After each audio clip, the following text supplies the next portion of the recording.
आसवरे madam, तुम्ही काल आमच्या रेस्टॉरंटला यायला पाहिजे होतं. सरांनी काय मस्त कोथिंबीरच्या वड्या केल्या होत्या. आम्ही सगळ्यांनी त्याच्यावर ताव मारला. त्यांना घरी कामं असतात मॅडी. सर, कामं करून ते आले असतं तरी चाललं असतं. आपण ठेवल्याच त्या वड्या त्यांच्यासाठी. तुला काय घरची कामं म्हणजे आवीस किचनची कामं वाटली का? सकाळी 10 ते रात्री 10. आणि घरची कामं म्हणजे 12 महिने 24 तास. No weekly off. दसरा दिवाळी सुट्टी पण नाही, माहितीये? सर, मी पण दसरा दिवाळीला सुट्टी घेत नाही. मी पण फुल टाइम काम करत असते सर. ते मात्र खरं आहे. आमची मॅडी आहे म्हणून आवीस किचन आहे. हो माहिती ना मला. मी पाहते ना गेले कित्येक दिवस त्यांचं काम. Thank you madam. काय? Excuse me. हा विश्वास बोल. अरे पण अचानक न सांगता. ओ अच्छा अच्छा, फॉरेन डेलिगेट्स आहेत. अरे बापरे, तो प्रॉब्लेमच झाला की रे. अरे पण आता दिवसभर मी बाहेर आहे रे. काय काय सर? अगं ते आपले क्लायंट आहेत, ते फॉरेन डेलिगेट्सना घेऊन आपल्याकडे आवीस किचनला लंचला येतात. हे बघ विश्वास, तू एक काम कर, परागला घे मदतीला आणि बेस्ट इंडियन मेन्यू सर्व करायचं. आणि हे बघ चार्ज करू नकोस. त्यांचे गेस्ट आहे आपले गेस्ट. ओके चल बाय. सर, हो सर, पण विश्वासला कसं जमेल सगळं हँडल करायला? महत्वाच्या मीटिंगच्या वेळी तुम्ही किंवा मी पाहिजे ना सर तिथे. आपल्यालाही काम आहेत, तेही महत्वाचे आहेत ना. बरोबर आहे सर, पण विश्वासवर एवढी मोठी जबाबदारी टाकून नाही ना चालणार. सर, मी काय करते, या मधल्या गल्लीत ना आवीस किचन कडे जाते. तुम्ही आसावरी मॅमना ड्रॉप करा आणि तसंच जा ना पुढे सप्लायर कडे. Okay, good bye sir. Bye ma'am. Bye sir. Okay okay okay. Maddy म्हणजे एक युनिक सॅम्पल आहे. तुम्हालाही जायचं आहे का हॉटेलवर? म्हणजे कोण ते तुमचे कोण पाहुणे का कोण येणार आहेत त्यासाठी? मी जाईन हो बसनी. नाही नाही, आता माझी बॉस तिथे आहे, त्यामुळे खरंच काळजीचं काही कारण नाहीये. तुमची बॉस? Maddy ma'am. बरं आता तू मागे बसलीस तर तू सुद्धा माझी बॉस वाटशील. शोफर ड्रिव्हन कारने जायचं आहे का फ्रेंडच्या गाडीतून जायचं आहे? फ्रेंडच्या गाडीतून.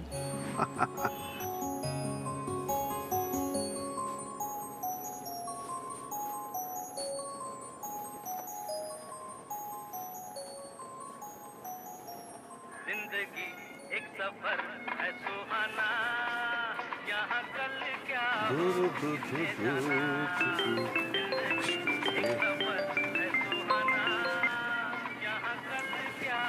हो, माझं बोलणं झालंय विश्वासशी.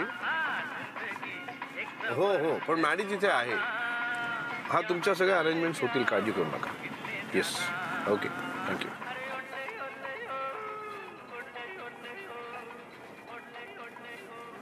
ते हे क्लायंटशी बोलणं झालं. झालं, काम झालं. चिंच चिंच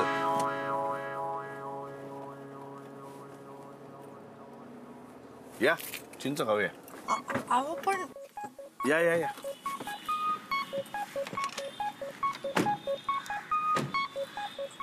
या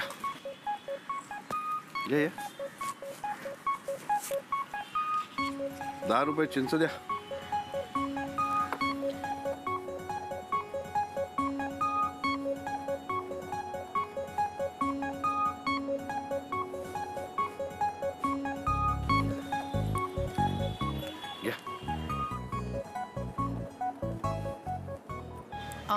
नको, सर्दी होईल ना.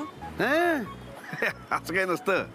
ते लहानपणी मुलांनी अरबट चरबट खाऊन ऐन परीक्षेच्या वेळी त्यांना काही त्रास होऊ नये ना म्हणून पालकांनी केलेल्या युक्त्या आहेत त्या. असू निघ. वा वा वा वा वा वा वा वा, एक नंबर.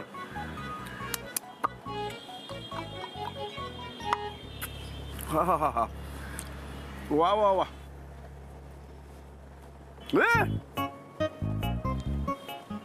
सर्दी होईल. मला कुठल्या परीक्षेला बसायला जायचंय. हो, पण तुम्ही बरोबर ओळखलं तर. पण मला ना लहानपणी चिंचा खायला खूप आवडायचं. एकदा तर मी अशा झाडावर पाडून खूप चिंचा खाल्ल्या आणि आई परीक्षेच्या वेळेला आजारी पडले. तू लहानपणी झाडावर चढून चिंचा पडायचीस? हो, आमच्या लहानपणी ना माझ्या सगळ्या मैत्रिणी अशी बेचकी घेऊन चिंचा पाडायच्या. मी पण त्यांच्याबरोबर करायचं तसं. तुम्हाला सांगू, माझी एक मैत्रीण होती चित्रा नावाची.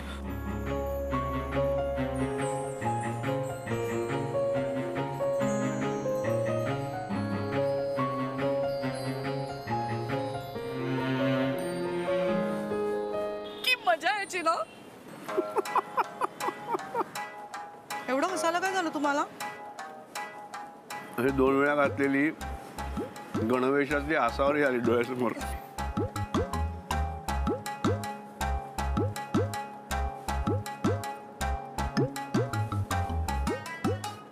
चिंचा खाल्ल्या की सर्दी होते. तुला चिंचा खायला घातल्या तर दत्ताजी रागवतील मला. चला निघूया. अरे असं संतापून कसं चालेल कुलकर्णी? तुलाच त्याचा त्रास होईल. मगाशी आमच्या घरापर्यंत तुझा आवाज ऐकू येत होता. आता समजलं ना काय झालंय ते. मदनने घराण्याची अब्रू घालवली. या वयात लग्न करते तू. अरे हो, पण 20 वर्ष झाली त्याची बायको जाऊन. इतकी वर्ष तूच त्याची स्तुती करत होतास ना. बाळूला बापाचं प्रेम, आईची माया देतोय, घरचं सगळं सांभाळून नोकरी करतोय. पोराला सावत्रपणाचा जाच होऊ नये म्हणून लग्नही केलं नाही त्यानं. खरंय भाऊजी, गावावरून तुम्ही परत आलात तेव्हा आमचा मदन असा, आमचा मदन तसा असं कितीतरी सांगायचात तुम्ही. आणि आता त्याच मदन बद्दल मग काय घरात बोलून आरती करू त्याची? निर्लज्ज कुठला. असू दे असू दे, तू चिडू नकोस. एक लिंबू सरबत झाले का बघ. बघते. हा, हे बघ, मला काही तो पूर्ण चुकीचा वाटत नाही. एका वयानंतर साथ लागते. एकट्यानं आयुष्य काढणं कठीण होतं दत्ता. आता आमचंच बघ ना. आम्ही एकमेकांसाठी आहोत म्हणून घरचे सगळे ताणतणाव सहन करू शकतो. एकट्याला झेपलं नसतं. मी एकटा नाही. अरे तुला आसावरी सारखी सून आहे, मायेनं सगळं करणारी. आणि वहिनी लहानग्या सोहमला बघून खेळवून मग गेल्या रे. एकटेपणानं आयुष्य काढणं कठीण असतं आणि ठराविक वयानंतर त्याचा त्रास जास्त जाणवू लागतो. शेवटी मुलाबाळांनाही स्वतःचं आयुष्य असतंच ना. म्हाताऱ्यांकडे बघायला वेळ कुठे असतो त्यांच्याकडे. आता आमचा मुलगा दुबईत आहे, पण तो फोन फक्त प्रज्ञालाच करतो. तिलाच विचारतो मम्मी पप्पा कसे आहेत म्हणून. तुम्ही बोललात ते अगदी खरंय. एकटेपणा वाईटच, पण काय हो, समजा मी तुमच्या आधी गेले तर तुम्ही कराल का दुसरं लग्न? असतं भलतं सलतं काय बोलताय वहिनी? सगळं सुरळीत चाललंय ना. मग हे नको ते विचार कशाला? तुम्ही काही म्हणालात ना तरी मी मदनला माफ करणार नाही. मी तर त्याच्या लग्नाला जाणार नाहीच, पण मोठी वहिनी म्हणून आसावरीला बोलवलं मानाने तरी मी तिलाही पाठवणार नाही.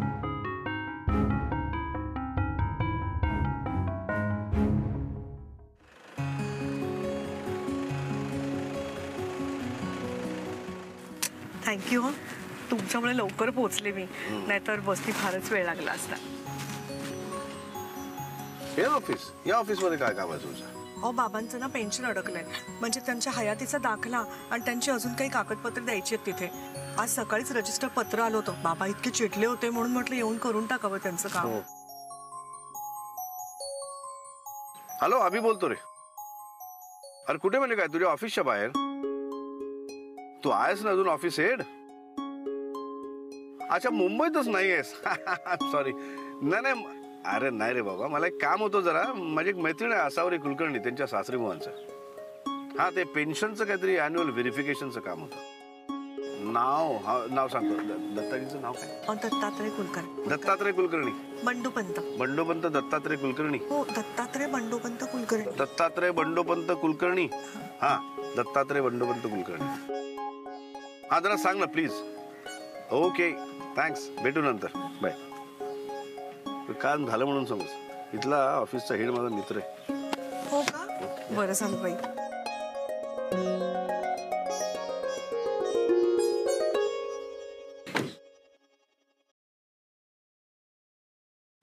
Hello sir. हॅलो. सरांनी अॅन्युअल व्हेरिफिकेशनसाठी पाठवलंय. हो ती फाईल द्या ना यांच्याकडे. हो सर, मुंबई बाहेर गेले आहेत. तुम्हाला कॅबिनमध्ये बसायला सांगितलंय. नाही वेळ जरा कमी आहे. हे काम झालं की लगेच आम्हाला निघायचं आहे.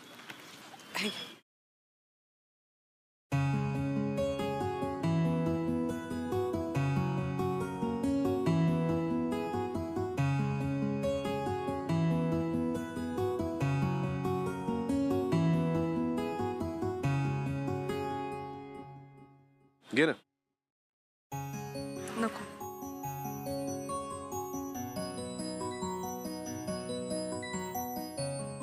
सर काम झालंय, फाईल ओके आहे.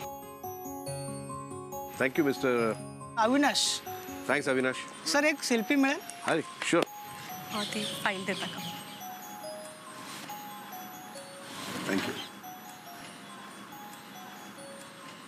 थँक्यू. थँक्यू. चला मी निघते. हा तू कुठे निघतेस? घरी. मी सोडतो ना तुला. अहो नको, तुम्हाला मीटिंग आहे ना. तुला सोडून मग मीटिंगला जाईन मी. तिकडे उशीर होणार म्हणून कळवलंय मी ऑलरेडी. अहो पण इथून थेट घरापर्यंत बस आहे मला. तू आता भाव खातेस. मी सोडतो म्हटलं ना. चल.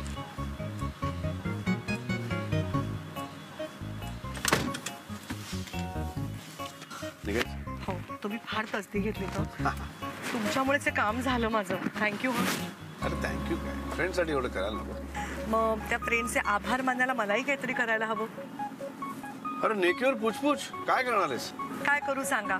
घारगे करू का फोडणीचा भात करू? दोन्ही कर. दोन्ही चांगलं जमतं तुला.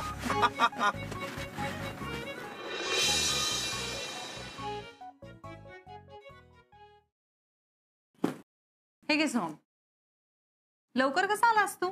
कसा आलो म्हणजे? मीटिंग संपली आलो मी. बरं मला सांग, आजोबांना काय झालंय? एवढं कोणावर भडकलेत? मदन काकांवर. ते पत्रिका घेऊन आले होते ना. हो मग? नाही म्हणजे एरवी गावाहून आल्यावर मदन मदन करत असतात. हे एक मिनिट, त्यांचं नाव पत्रिकेत छापलं नव्हतं की काय? तिथपर्यंत गेले कुठे अरे ते? वेगळ्याच गोष्टीवरून भडकलेत. आजोबांना असं वाटलं होतं की मदन काकांच्या मुलाचं लग्न आहे, पण लग्न मदन काकांचं आहे ना. काय? हो. अरे त्यांनी पत्रिका दिली आजोबांना तर हाकलून दिलं घरात ना. तो काय वेडा झालाय का? मदन काका लग्न करतोय? हळू ना. एकतर आजोबा भडकलेत आणि त्यात तू आता हे असं. तो खरंच वेडा झालाय का? आम्ही सगळं सुखात चालू होतं यार. लग्न करायची काय गरज होती? मग असं काय बोलतोयस तू? नाही मग अजून काय बोलू मी? हे बघ, ह्या वयात कोणी लग्न करतं का? नवरा म्हणून कसा वाटेल तो?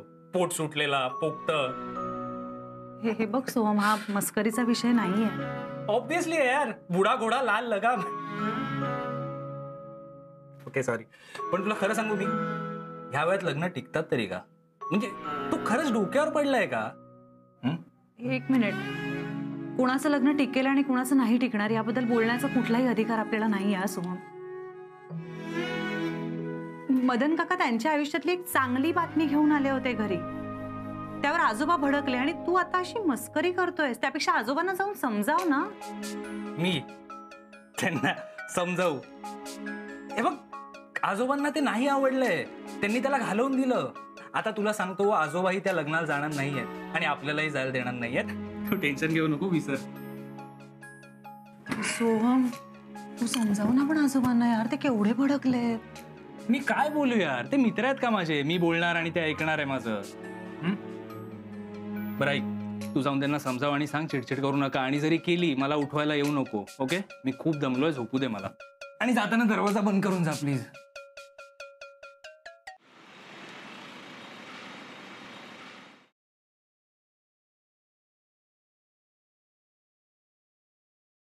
मॅडम मॅडम गजरे. अगं नको ग बाळा. तुम्हाला नको पण साहेब घेतील ना. अगं खरंच नकोय. ते घेतील हो, त्यांना हवं असेल. किती आहेत बाळा? 12. हे घे, दे तिला. दे दे दे. घे ते गजरे. आई बरी आहे का ग? हो थँक्यू सर. किती गोड आहे ना मुलगी. हो. ही मुलगी या मंदिराबाहेर नेहमी गजरे घेऊन उभी असते. इथून पास होतो ना तेव्हा तिच्याकडनं सगळे गजरे घेतो. तिला एक 400-500 रुपये देऊन टाकतो. किती छान सुगंध दरवळतोय नाही. फ्रेश वाटलं ना एकदम? हो खरंच. मला तर ना बाबांचं काम झालं म्हणूनच खूप बरं वाटतंय. बाबांचं एवढं काम झालं, त्यांच्याकडनं एक बक्षीस मिळून द्या की मला. अगं बाई, बाबांकडनं? त्यांच्याकडनं काय हवंय तुम्हाला? त्यांना सांगा आता तरी या शेफला चप्पल चोर म्हणणं सोडा म्हणा. चप्पल चोर? बघा.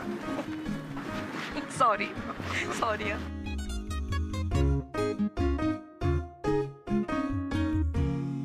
आजोबा, आजोबा. काय झालंय? तो परत आलाय का दारात? तो आला असेल तर त्याला घरात घ्यायचं नाही. ते आलेले नाहीये, ते मगाशीच गेले आजोबा. पण आजोबा, ते तुम्हाला मानाची पत्रिका द्यायला आले होते ना इथपर्यंत, मग त्यांना असं दारातनं पाठवून दिलं, हे बरं दिसतं का? माझं घर आहे, कुणाला घालवायचं कुणाला बसवायचं हे मी ठरवेन. मला अवघं शिकवू नकोस. अहो तसं नाहीये आजोबा, तुम्हाला जर हे लग्न मान्य नाहीये तर ठीक आहे, आपण नको जायला त्या लग्नाला. पण तुमचे आशीर्वाद त्यांना जर का महत्व. डोकं फिरलंय का तुझं? मी कशाला देऊ माझे आशीर्वाद? लग्नाच्या वयाचा मुलगा आहे त्याच्या लग्नाचं बघायचं सोडून स्वतःच लग्न ठरवून आला. गरज काय या वयात लग्न करायची? घर आहे, शेती आहे, पैसा अडका आहे, नातेवाईक शेजारीच राहतात. त्याची सख्खी धाकटी बहीण रोज येऊन स्वयंपाक करून जाते. मग कशाला हवंय लग्न? चूक करतोय तू. असल्या लग्नाला मी मेलो तरी आशीर्वाद देणार नाही. आजोबा, एरवी अतिथी देवो भव असं म्हणता ना तुम्ही, मग आपल्याच दारात आलेल्या माणसाला तुम्ही हे असं पाठवून दिलं, हे बरोबर होतं? मला शहाणपणा शिकवतेस? तुझ्यामुळे ऐकून घ्यावं लागलं त्या मूर्ख बेअक्कल बदलचं. माझ्या समोर एरवी बोलायची टाप नव्हती त्याची, आज पत्रिका घेऊन घरात आला. सोम्या आणि तू परंपरा आणि रीती मोडून कोर्टात जाऊन लग्न केलं. जगाला वाटतंय हा आता मॉडर्न झालाय, पण आताच्या मुलाला कोण आवडणार? आता 50ची लोकही नको ते थेर करायला लागले तर त्याला काय म्हणायचं? कोर्टाची पायरी तुम्ही चढलात आणि गावात सगळ्यांसमोर माझी मान खाली गेली. आता कसा ऐकून गेला बघितलंस ना? हे तुमचे पराक्रम. आणि वर मला शिकवतेस? कासावरीनं लाडावून ठेवलंय तुला. एक अक्षर बोल नको पुढे. बाहेर इथून.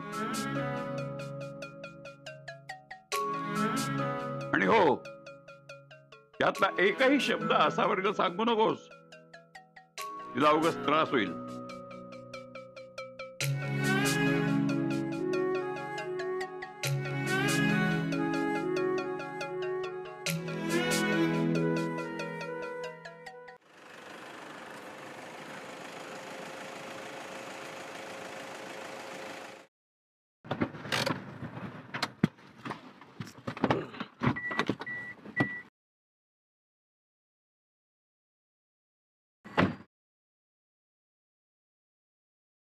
अरे मी उघडलं असतं की. थँक्यू. तुमच्यामुळे म्हणजे खूप पटकन झालं काम. बाबा आता खूप खुश होतील. अहो सकाळी किती डागावले होते माहितीये ते. अरे वा, दत्ता दत्ता खुश तर तू खुश. तुम्ही येताय का वर? नाही आता नको. तो सप्लायर थांबला असेल, वाट पाहत असेल. नंतर कधीतरी येते. अरे हा, एक मिनिट थांब.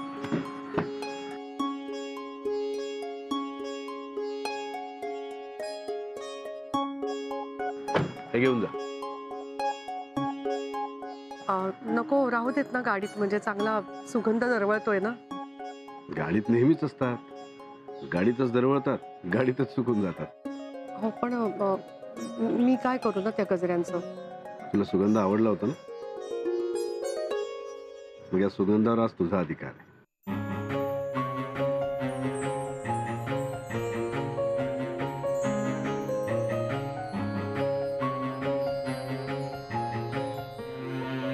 दोनच फुलं. हो बघा ना, 2 फुलं नुसती ओंजळीत धरली ना तरी घमघमाट येतोय. बघा.